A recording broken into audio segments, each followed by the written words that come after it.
5장 1절부터 34절까지 말씀, 우리 하나님의 말씀을 같이 받도록 하겠습니다. 같이 읽습니다. 아브라함이 후처를 맞이하였으니 그의 이름은 그두라라. 그가 시므란과 욕산과 무단과 미디안과 이스박과 수아를 낳고 욕산은 스바와 드단을 낳았으며 드단의 자손은 아수르 족속과 루두시 족속과 룸미 족속이며 미디안의 아들은 에바와 에벨과 한옥과 아비다와 엘다아이니 다 그두라의 자손이었더라. 아브라함이 이삭에게 자기의 모든 소유를 주었고 자기 서자들에게도 재산을 주어 자기 생전에 그들로 하여금 자기 아들 이삭이 떠나 동방 곧 동쪽 땅으로 가게 하였더라. 아브라함의 향년이 175세라. 그의 나이가 높고 늙어서 기운이 다하여 죽어 자기 열조에게로 돌아가매 그의 아들들인 이삭과 이스마엘이 그를 맞물에 앞헷 족속 소할의 아들 에브론의 밭에 있는 막벨라 굴에 장사하였으니 이것은 아브라함이 헷 족속에서 산 밭이라. 아브라함과 그의 아내 사라가 거기 장사되니라. 아브라함이 죽은 후에 하나님이 그의 아들 이삭에게 복을 주셨고 이삭은 부엘라헤로이 근처에 거주하였더라. 사라의 여종 애굽인 하갈이 아브라함에게 낳은 아들 이스마엘의 족보는 이러하고 이스마엘의 아들들의 이름은 그 이름과 그 세대대로 이와 같으니 이스마엘의 장자는 느바요시요 그 다음은 게달과 앗부엘과 밉삼과 미스마와 두마와 마사와 하닷과 데마와 여둘과 나비스와 게드마니 이들은 이스마엘의 아들들이요 그 촌과 부락대로 된 이름이며 그 족속대로는 12 지도자들이었더라. 이스마엘은 향년이 137세의 기운이 다하여 죽어 자기 백성에게로 돌아갔고 그 자손들은 하윌라에서부터 아수르로 통하는 애굽 앞 술까지 이르러 그 모든 형제의 맞은편에 거주하였더라. 아브라함의 아들 이삭의 족보는 이러하니라. 아브라함이 이삭을 낳았고 이삭은 40세에 리브가를 맞이하여 아내를 삼았으니 리브가는 밧단 아람의 아람 족속 중 부두엘의 딸이요 아람 족속 중 라반의 누이였더라. 이삭이 그의 아내가 임신하지 못하므로 그를 위하여 여호와께 간구하며 여호와께서 그의 간구를 들으셨으므로 그의 아내 리브가가 임신하였더니 그 아들들이 그의 태 속에서 서로 싸우는지라. 그가 이르되 이럴 경우에는 내가 어찌할꼬 하고 가서 여호와께 묻자온데 여호와께서 그에게 이르시되 두 국민이 네 태중에 있거나 두 민족이 네 복중에서부터 나누이리라. 이 족속이 저 족속보다 강해졌고 큰 자가 어린 자를 섬기리라 하셨더라. 그 해산 기한이 찬즉 해의 쌍둥이가 있었는데 먼저 나온 자는 붉고 전신이 털을 같아서 이름을 에서라 하였고 후에 나온 아우는 손으로 에서의 발꿈치를 잡았으므로 그 이름은 야곱이라 하였으며 리브가가 그들을 낳을 때에 이삭이 60세였더라. 그 아이들이 장성하임에 에서는 익숙한 사냥꾼이었으므로 들사람이 되고 야곱은 조용한 사람이었으므로 장막에 거주하니 이삭은 에서가 사냥한 고기를 좋아하므로 그를 사랑하고 리브가는 야곱을 사랑하였더라. 야곱이 죽을 쑤었더니 에서가 들에서 돌아와서 심히 피곤하여 야곱에게 이르되 내가 피곤하니 그 붉은 것을 내가 먹게 하라 하니라. 그러므로 에서의 별명은 에돔이더라. 야곱이 이르되 형의 장자의 명분을 오늘 내게 팔라. 에서가 이르되 내가 죽게 되었으니 이 장자의 명분이 내게 무엇이 유익하리요. 야곱이 이르되 오늘 내게 맹세하라. 에서가 맹세하고 장자의 명분을 야곱에게 판지라. 야곱이 떡과 팥죽을 에서에게 주매 에서가 먹으며 마시고 일어나 갔으니 에서가 장자의 명분을 가볍게 여김이었더라. 아멘. 25장 족보가 등장을 합니다. 족보가 등장하는데요. 그 족보 중에 특별히 여기에서는 여자들의 이름을 좀 거론을 하죠. 첫 번째 이름이 누구예요? 그두라라고 하는 여자죠. 아브라함의 하나의 처이죠. 그두라도. 근데 그두라의 자손들, 보통은 자손하면 남자 이름을 거론을 해요. 이름을 거론하는데 여기에 본문에서는 지금 그두라와 하갈을 언급을 하죠. 그러니까 아브라함의 자손이기는 하지만은 이 그두라와 하갈의 자손은 사실은 육신을 따라 난 자손이다라고 하는 것을 우리에게 보여줍니다. 특별히 이 그두라와 하갈의 자손들은 굉장히 번성을 합니다. 앞에 1절부터 시작을 해서 18절까지가 바로 이 그두라와 또 하갈의 자손들의 모습이죠. 이 자손들의 모습이 이렇게 많이 등장을 하는데 번성케 되어지는 모습들을 우리에게 보여줍니다. 족보는 사실 그 이름들 뿐만 아니라 그들의 역사까지도 같이 포함되어져 있죠. 족보 안에는 다 이름만 족보에 들어간 줄 우리가 생각을 하지만은 족보에는 이름만 들어가지 않고 그들이 어떻게 살았는가라고 하는 부분들도 언급이 되어져요. 그러나 다 언급되어지지는 않습니다. 이름이 들어가고 그 다음에 내용이 무슨 그들의 삶이나 역사가 나올 때에는 그들이 특별한 부분들이 있을 때에 그들의 삶에 대해서 언급을 하게 되어지는데 그 앞에서 노아나 뭐 이런 데 후손들 쭉 볼 때에도 거기서도 그랬었죠. 에녹과 같은 사람은 특별히 하나님과 동행하다가 하나님이 부르셨다라고 하는 그런 내용들을 그 족보 중간에 이렇게 넣게 되어지죠. 근데 여기에 본문에서도 많은 이름들이 등장을 하면서도 등장을 하는데 그 다음에 다른 언급들이 이제 나오게 되어집니다. 특별히 그두라 그리고 하갈의 자손들에 대해서 번성케 되어지는 모습을 보여주는데 우리가 잘못 생각하면은 이 땅에 살아가는 동안에 육신적으로 또 외적으로 세상적으로 많이 번성하고 이름이 다른 사람들에게 유명해지고 하는 것이 목표가 되어지는 경우들이 참 많아요. 그런 것을 우리가 목표로 살아가게 되어지면 우리의 믿음은 반드시 무너지게 되어 있습니다. 오늘 그두라와 하갈과 또 하나가 나오는데 그 하나는 누구냐면은 여기에 보면은 사라 이삭의 족보에 대해서 나오죠. 19절에 보면은 아브라함의 아들 이삭의 족보. 다시 말하면 이삭의 아내가 누구예요? 사라죠. 그러니까 사라의 족보가 나오게 되어지는데 사라는 이삭은 실제적으로 아들 하나밖에 낳지 저기만 낳죠. 야곱과 그 다음에 에서를 낳게 되어지는 모습을 보여주죠. 다른 자손들이 번성케 되어지는 모습들이 등장을 하지 않아요. 그런데 야곱과 에서조차도 나이가 몇 세 때 나요? 몇 년이 지나요? 20년이나 되는 이삭이 60세가 되어서 40에 결혼했는데 60대가 되어서 아들 둘을 쌍둥이를 낳게 되어지죠. 이런 것을 보면은 참 우리가 이해가 잘 안 돼요. 특별히 하나님이 특별히 지목하고 하나님의 약속의 자손이고 하나님이 약속하신 그 약속을 이루기 위해서 지금 하나님께서 돌보시고 계시는데도 이처럼 자녀가 번성치 못하고 있는 이런 모습들을 보여주죠. 그것도 지금 이렇게 이삭이 낳은 두 아들은 태중에서 또 싸움이 일어나는 이런 일들까지도 일어나요. 근데 다른 자손들은 아주 잘 낳고 어려움이 없잖아요. 이 두 쌍둥이를 낳을 때에도 21절 보시면 이렇게 표현을 하죠. 이삭이 그의 아내가 임신하지 못함으로 하나님 앞에 기도하였죠. 그러니까 기도하니 하나님이 그 약속하신 아들을 주시는 겁니다. 기도가 없었으면은 사실 또 이 아들도 얻지 못하였을지도 몰라요. 그러나 20년 동안을 하나님이 자손을 계속 이어가야 하는데 그 이을 자손을 하나님이 주시지 않음으로 인하여서 하나님 앞에 간구합니다. 간구하자 하나님께서 이제 잉태케 하여 주시는 이런 축복을 하나님이 해 주시죠. 참 이런 모습들을 보면은 믿음으로 살아간다라고 하는 것이 굉장히 쉽지 아니하는 것임을 우리로 하여금 알게 해 주시죠.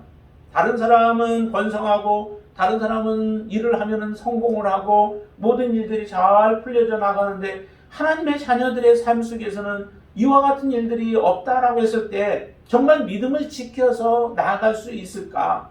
내가 그러한 중에도 하나님을 바라보며 하나님을 신뢰하며 믿음으로 살아가는 삶을 보여줄 때 그게 진정한 믿음의 사람인 것이죠. 그 모습을 하나님이 우리에게 보고 싶어 하시는 거예요.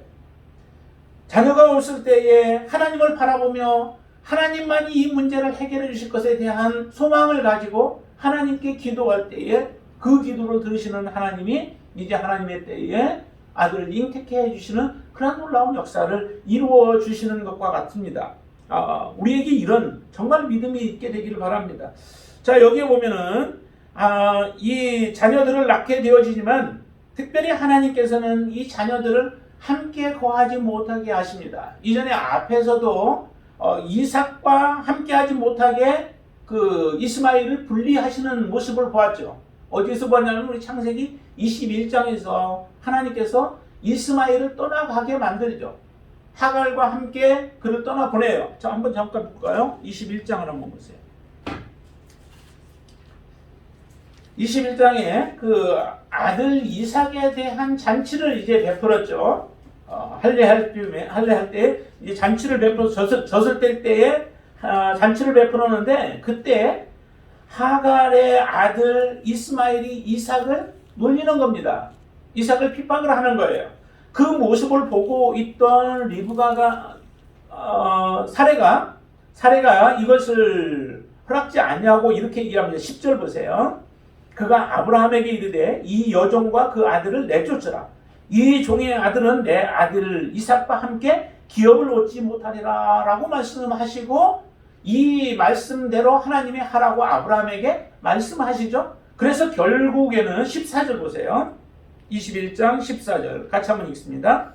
아브라함이 아침에 일찍이 일어나 떡과 물 한 가죽 부대를 가져다가 하갈의 어깨에 메워주고 그 아이를 데리고 가게 하니 하갈이 나가서 브에세바 광야에서 방황하더니 자기 아들이지만은 결과적으로 그 떠나 보내죠.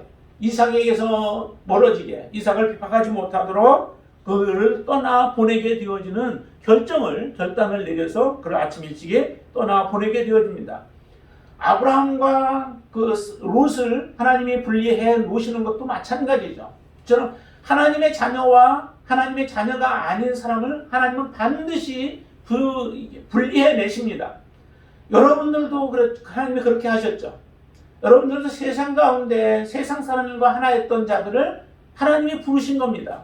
예수 그리스도를 통하여서 복음을 통하여 여러분들을 부르셨고 그 복음에 응답하여서 하나님 앞에 나왔죠. 그래서 에클레시아라고 해서 교회라고 따로 이렇게 구분지어서 여러분들을 불러내어 거룩한 무리 가운데 성도라고 하는 이름을 주시고 여러분들을 분리해 내신 겁니다. 이런 분리가 반드시 일어나죠. 이 땅에 사는 동안에 일어날 뿐만 아니라 마지막에는 거룩한 하나님의 분리의 작업이 또 일어나게 되어지죠. 그래서 물고기를 그물로 모으는데 그 모아진 물고기들을 좋은 것과 그렇지 않은 것을 분리해 내신다고 말씀을 하세요. 가라지와 알곡을 분리해 내서 가라지는 하나님 불구덩이에 넣어버리고 그 다음에 알곡은 곳간에 넣게 되어지는 역사를 반드시 이루어 내시죠. 이와 같은 일들이 이 땅에 살아가는 동안에 믿음으로 살아가는 동안에도 계속적으로 일어나게 되어집니다. 그래서 하나님이 지금 여기에도 분리를 하시는데 이렇게 하시죠. 자, 5절 이제 본문을 보시죠. 25장 5절과 6절을 한번 보시죠. 같이 한번 읽습니다. 아브라함이 이삭에게 자기의 모든 소유를 주었고 자기 서자들에게도 재산을 주어 자기 생전에 그들로 하여금 자기 아들 이삭을 떠나 동방고 동쪽 땅으로 가게 하셨더라. 여기에서는 이삭과 다른 서자들이 있죠. 다른 서자들을 분리하시는 겁니다. 오직 하나님의 자녀들 또 약속의 자녀들이 받는 상급이 있고 그렇지 않은 자들이 가져야 할 것들이 따로 있는 것이죠. 그래서 이삭을 떠나서 이 서자들은 어디로 가냐면 동방 곧 동쪽 땅으로 가게 하셨던 거예요. 이렇게 분류 작업이 이루어져. 근데 여기에서 그치는 것이 아니고요. 그 다음에 보세요. 한번 쌍둥이를 이렇게 잉태케 되어지는데 23절 보세요. 23절 볼까요? 여호와께서 그에게 이르시되 두 국민이 내 태중에 있구나. 두 민족이 내 복중에서부터 나누이리라. 이 민족이, 이 족속이 저 족속보다 강했고 큰 자가 어린 자를 섬기리라 라고 말씀하시죠. 지금 리브가의 뱃속 안에 지금 이 아이들이 있는 거예요. 그런데 이 아이들이 뱃속에서부터 분리가 되어진다는 거죠. 뱃속에서부터 분리가 되어져서 야곱과 에서 그들이 분리가 되어지는데 큰 자가 오히려 작은 자를 섬기게 되어지는 이와 같은 하나님의 그 계획이 그대로 이루어져 가고 있는 거죠. 그렇다고 해서 하나님께서 저 언약을 이루어 가시는 데에 있어서 사람들이 그것을 사실은 방해는 할 수 없죠. 하나님의 언약은 온전하게 이루어져요. 그래서 하나님의 언약이 이루어지는데 그것을 하나님이 미리 너는 심판받을 자 아니면 너는 하나님의 축복을 받을 자로 따로 이렇게 분류해내서 그것을 너무 못하게 하시는 것은 아니에요. 지금 여기에 이와 같은 모습을 말라기 1장에서도 우리에게는 말씀하시는데 하나님이 특별히 사랑을 하는데 어떻게 사랑을 하시는지를 보세요. 말라기 1장 2절과 3절을 보시죠. 여호와께서 이르시되 내가 너희를 사랑하였노라 하나 이스라엘을 얘기하죠. 너희는 이르기를 주께서 어떻게 우리를 사랑하셨나이까 하는도다. 하나님이 사랑하는데도 사랑을 그들은 못 느끼고 있는 거죠. 나 여호와가 말하노라 에서는 야곱의 형이 아니냐. 그러나 내가 야곱을 사랑하였고 에서는 미워하였으며 그의 산들을 황폐하게 하였고 그의 산업을 광야에 이리들에게 넘겼느니라 라고 말씀하시죠. 하나님이 에서를 미워하고 야곱을 사랑하였다라고 말씀하십니다. 근데 하나님께서 그것을 아주 확정적으로 운명적으로 이렇게 하신 것이 아니라 정말 하나님을 사랑하는 야곱의 모습을 우리가 보게 되어집니다. 그 야곱의 모습을 어떻게 보냐면은 자 20절 한번 보시죠. 먼저 나온 자는 이제 에서였습니다. 25절 보면 먼저 나온 자는 붉고 전신이 털옷 같아서 이름을 에서라 하였고 그 다음에 26절 같이 있습니다. 후에 나오는 손으로 에서의 발꿈치를 잡았으므로 그 이름은 야곱이라 하였으며 리브가가 그들을 낳을 때에 이삭이 60세였더라 라고 얘기합니다.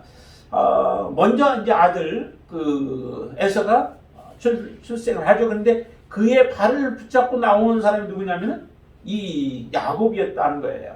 그 의미는 정말로 야곱이 장자권을 정말 무엇을 잘 알지도 못하는 가운데 그 장자권에 대한 그 욕심을 가지고 있는 거죠. 다시 말하면 그냥 단지 이 세상에서의 장자로서 이 땅에서 받는 그런 분깃을 아버지로부터 받는 분깃을 더 많이 받고자 하는 그런 욕심이라기보다는 사실은 하나님께 대한 욕심인 거죠. 하나님의 언약에 대한 욕심이에요. 하나님 얼마나 욕심이 많은지 먼저 형이 나갔는데도 불구하고 그의 발꿈치를 붙잡고 쫓아 나오는 거죠.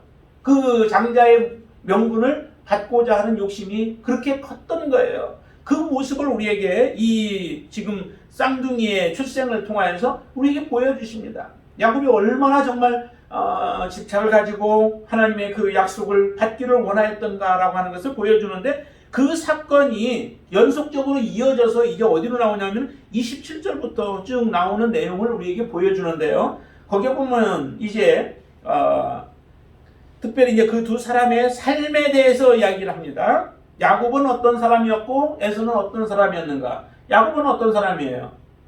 27절부터 보면은 거기는 야곱은 조용한 사람이었고 장막에 거주했고 그 다음에 에서는 익숙한 사냥꾼이었으므로 들사람이었던 거죠. 그래서 늘 사랑하면서 정말 남자다운 모습으로 살아갔던 사람이 에서였고 그러나 여자와 같은 모습으로 살았던 사람이 이 야곱의 모습이죠. 그런데 어느 날 야곱은 에서에게 한 가지 제안을 합니다. 밖에서 이제 사냥을 하고 돌아왔겠죠. 그렇게 돌아온 그 에서에게 죽을 쏘아가지고 29절 보세요. 야곱이 죽을 쏘았더니 에서가 들에서 돌아와서 심히 피곤하였다라고 얘기합니다. 그런데 그 피곤한 가운데 붉은 것을 팥죽을 쏘아서 그것을 먹게 하라라고 그 야곱이, 자 30절 보시면 이렇게 얘기하죠. 야곱에게 이르되 내가 피곤하니 그 붉은 것을 내가 먹게 하라라고 얘기해요. 야곱이 쏘아놓은 팥죽을 먹고 싶은 그런 마음에서 야곱에게 얘기를 할 때 야곱은 한 가지 마음, 그 마음만 있습니다. 뭐냐면은 장자의, 형이 가지고 있는 장자의 명분에 대한 욕심이죠. 장자의 명분을 자기가 갖고 싶은 거예요. 그렇기 때문에 이 팥죽 가지고 거래를 합니다. 형에게. 그래서 팥죽을 줄 테니까 형의 장자의 명분을 자기에게 팔라는 거예요. 장자의 명분을 팔라고 하면은 어떻게 해야 될까요? 여러분들 같으면 뭐 어떻게 하시겠어요? 내 장자의 명분은 사실 지금 눈에 그렇게 크게 들어오는 건 아니에요. 나중에 아버지가 돌아가실 때에 보통은 받게 되어지죠. 그렇기 때문에 지금 당장 나와는 별로 그렇게 크게 와 닿지 않습니다. 그렇지만은 팥죽은 내 눈에 지금 직접적으로 보이는 거죠. 보이기 때문에, 그리고 내가 배가 고프고 그 상태에서 어떤 것을 선택할 것인가? 장자의 명분을 선택하며 팥죽을 거부할 것인가? 아니면은 장자의 명분을 소홀히 여기고 팥죽을 먹기로, 그리고 지금 당장 배고픈 것을 채우기를 원하는 마음인가? 여러분들은 그렇지 않겠죠. 정말 우리가 육신적으로 근시 안적으로 살아가게 되어진다면은 에서의 삶을 살아가게 되어질 거예요. 눈에 보이는 것에 만족하며 살아가는 사람은 에서의 삶을 포기할 수가 없습니다.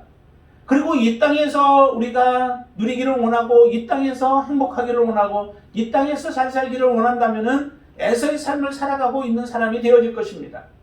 그거는 육신의 삶이에요. 또 이생의 자랑을 사랑하며 살아가는 사람이요. 또 안목의 정욕을 우리가 사랑하면서 살아가는 사람이 되어지죠. 그런 사람은 영원한 하나님의 나라를 유업으로 받을 수 없습니다. 이 땅에서는 혹시 우리가 힘든 가운데 살아가고 고통 가운데 고난 가운데 살아간다 할지라도 하나님이 주신 하나님의 약속을 정말로 귀하게 여기며 살아가는 사람만이 하나님의 나라는 소유할 수 있게 되어지죠. 야곱의 마음은 오직 하나님의 나라에 그의 마음이 다가 있습니다. 이 땅에서는 정말 그가 어떠한 삶을 살든 그것이 중요한 것이 아니다라고 하는 것을 알죠. 그러기에 에서는 지금 이렇게 해서 팔라고 하니까 이렇게 얘기합니다. 32절 보세요.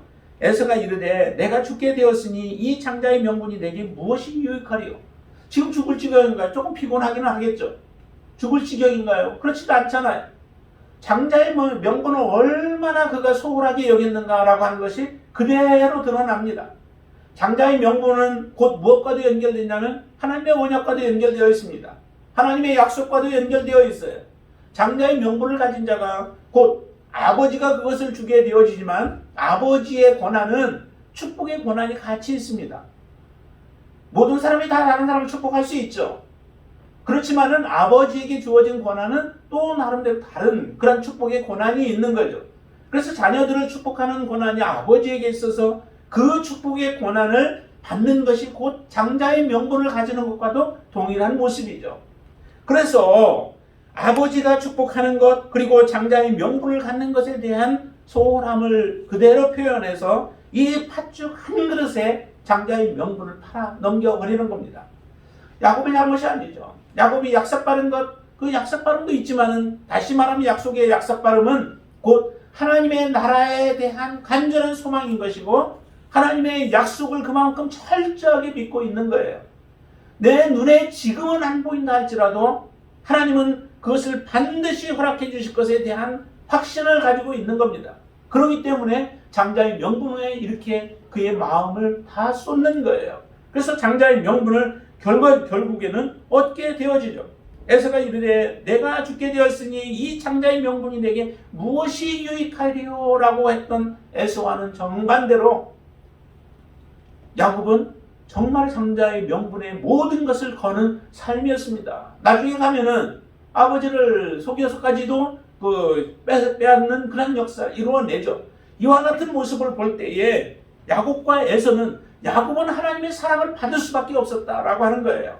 그렇기 때문에 하나님이 야곱을 사랑하고 에서는 미워한 거죠. 다르게 생각하면은 이 세상 가운데 구원받을 자가 따로 있고 구원받지 못할 자가 따로 있는 것처럼 우리가 그렇게 생각할 때도 있어요. 그러나 이 세상의 모든 것은 예수 그리스도가 십자가에 못 박혀 죽으실 때에 모든 사람들을 향해서 다 열어놓으신 거죠. 예수님의 복음을 전할 때에 복음을 모든 사람들이 듣지 못하도록 하신 게 아니죠. 예수님은 하나님의 나라를 사람들에게 전하지만은 그들의 마음이 닫혀져 버리고 그들의 생각이 닫혀지고 그들의 눈이 닫혀진 사람들은 복음을 전해도 복음을 듣지는 못하는 겁니다. 받아들이지는 못하는 거예요. 우리의 닫혀진 마음이 활짝 열려져서 하나님이 우리의 마음 가운데 그 약속을 언약의 말씀들을 심으시고 그 언약의 말씀들이 자라서 열매를 맺도록 하기를 위하여 우리는 기도해야 되겠죠. 이렇게 해서 결국에는 팥죽을 그 장자의 명분을 팔아 넘겼습니다. 이것을 이렇게 표현을 하고 있죠. 34절 같이 읽겠습니다. 야곱이 떡과 팥죽을 에서에게 주매 에서가 먹으며 마시고 일어나 갔으니 에서가 장자의 명분을 가볍게 여김이더라 라고 얘기합니다. 팥죽 한 그릇 먹고 그것으로 만족해하면서 일어나 가버린 거예요. 그러니 이렇게 해서 결국 자기의 영혼을 망하는 자리에 두어버리는 어리석은 결정을 이 에서가 행하게 되어집니다. 여러분들 정말 이와 같은 어리석은 결정을 하지 않게 되기를 바랍니다. 이 모습을 두고 나중에 바울은 이렇게 이야기를 하죠. 히브리서 한번 좀 볼까요? 히브리서 12장을 보세요.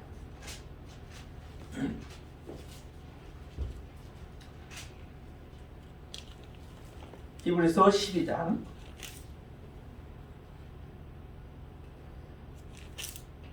12장에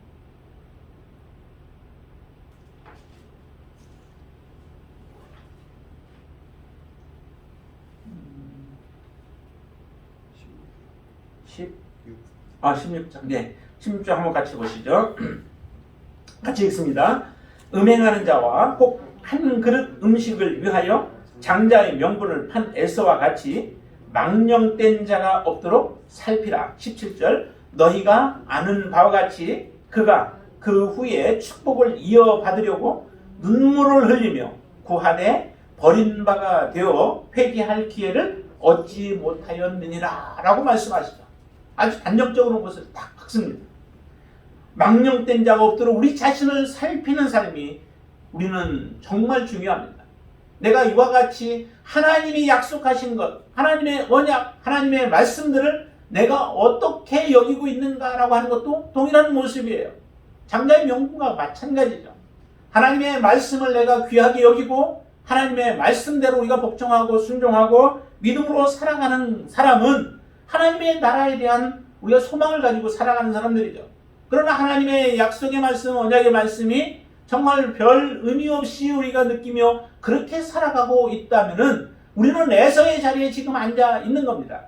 에서처럼 살아가고 있는 거예요. 우리의 말은 다른 말을 할지 몰라도 실제 우리의 속 사람, 하나님이 보시는 우리의 속의 모습은 에서와 동일한 모습으로 살아가고 있다는 거죠. 이렇게 한번 팔아 넘긴 것은 다시 회복할 수 없는 거예요. 돌이킬 수 없는 거예요. 그가 울고 불고 해도 여기 보니까 눈물을 흘리며 구하되 버린 바가 되어 회개할 기회를 얻지 못하였느니라 라고 합니다. 다시 얻지 못한다는 거죠. 우리에게 하나님은 기회를 주셨습니다. 우리가 이 땅에 살아가는 동안에는 에서와 같은 삶에서 돌이켜서 빨리 그 야곱과 같은 모습으로 살아갈 수 있는 기회가 지금은 우리에게 주어져 있습니다. 그러나 그 기회가 영원히 주어지는 게 아니죠. 우리에게 영원히 주어지지 않습니다. 어느 때가 되면 하나님의 기한이 되면 이제 주님 앞에 나아가고자 해도 나아갈 수 없는 그러한 때가 반드시 오게 되어질 겁니다. 그러기 전에 우리는 회개하고 돌이켜서 야곱과 같은 위치에 서서 야곱처럼 사모하며 하나님을 사모하며 살아가는 자가 되어야 되죠. 이와 같은 삶을 살아가기를 원하는 하나님의 마음을 여러분들이 깨달을 수 있게 되길 바랍니다. 이 족보 비록 한 그 이삭의 자손들에 대한 족보들이 나오고 족보 가운데서도 특별히 하나님의 약속의 자손은 굉장히 연약하고 정말 연한 순과 같은 모습으로 보여지고 그렇지 아니한 자손들은 번성하여서 많은 땅도 차지해요. 실제 이삭이 차지한 땅은 어디인가요? 이삭은 보니까 11절에 보면은 이렇게 표현하죠. 아브라함이 죽은 후에 하나님이 그의 아들 이삭에게 복을 주셨고 이삭은 브엘라헤로이 근처에 거주하였더라라고 합니다. 이삭이 거주한 지역은 굉장히 좁은 지역이에요. 그 지역들이죠. 나중에는 이제 가나안 땅을 주기는 하지만은 그러나 이삭, 지금 우리가 보는 하나님의 약속의 자녀인 이삭이 거하는 곳은 브엘라헤로이 근처에서 살게 되어지는데 다른 자손들 보세요. 얼마나 그 지역들이 넓어요. 그리고 동방의 동쪽 땅을 가게 되어지고 그리고 또 그 하갈의 자손들에게 주어진 땅은 18절에 보면 그 자손들은 하윌라에서부터 아수르로 통하는 애굽 앞 술까지 이르러 그 모든 형제의 맞은편에 거주하였더라라고 이렇게 얘기하면서 많은 지역의 땅들을 약속을 하고 그 지역들을 그들이 관할을 하면서 살아가게 되어지는 모습들을 보여주죠. 여러분들의 마음이 무엇에 여러분들은 빼앗기고 있습니까?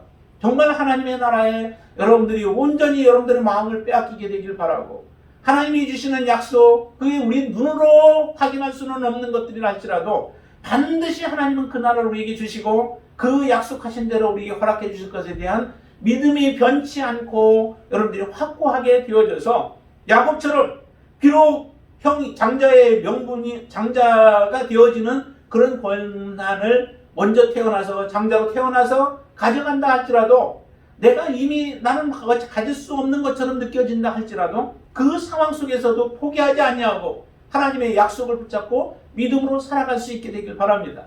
그렇게 됐을 때 야곱에게 하나님은 야곱을 사랑하신 하나님의 손길이 임하여 그가 장자의 명분을 받고 영원한 하나님의 나라의 약속을 받고 그리고 이스라엘 백성들 모든 믿음의 자손들이 아브라함의 하나님, 야곱의 하나님, 이삭의 하나님이라고 불리움과 같이 영원토록 여러분들의 이름이 불려질 수 있는 믿음의 사람들이 되어지길 바랍니다. 여러분들이 야곱이 되어야 여러분들의 자손들, 믿음의 자손들이 또 나올 수 있는 거죠. 우리가 에서가 되어져서는 안 됩니다. 그러면 우리의 자손들이 아무리 번창한다 할지라도 그들의 번창은 이 세상에서의 번창으로 끝나져 버릴 것이고 또한 언젠가는 흙과 같이 또 먼지와 같이 없어져 버릴 것들로 끝나게 되어질 겁니다. 나의 믿음에서부터라도 시작이 되어져서 여러분들이 오직 정말로 하나님 앞에 모든 것을 맡기고 하나님을 붙잡고 믿음으로 살아가는 야곱 같은 믿음의 삶을 살아가실 수 있게 되길 바랍니다. 이 땅에서 누리는 것들은 적다 할지라도 하나님이 주시는 영원한 것, 하나님이 주시는 그 무궁무진한 것들을 우리가 받아 누릴 소망 가운데 살아가시는 저와 여러분들이 되시기를 주님의 이름으로 축원을 드립니다. 기도하겠습니다. 할렐루야. 주님을 찬양합니다. 하나님, 우리의 삶 가운데 지금까지 하나님이 우리에게 누리게 하신 것만으로도 하나님, 우리는 부족함이 없습니다. 정말 여호와는 나의 목자시니 내게 부족함이 없다고 고백한 시편 기자처럼 하나님, 날마다 우리도 이런 고백을 하며 주님 앞에 살아가게 하여 주시옵소서.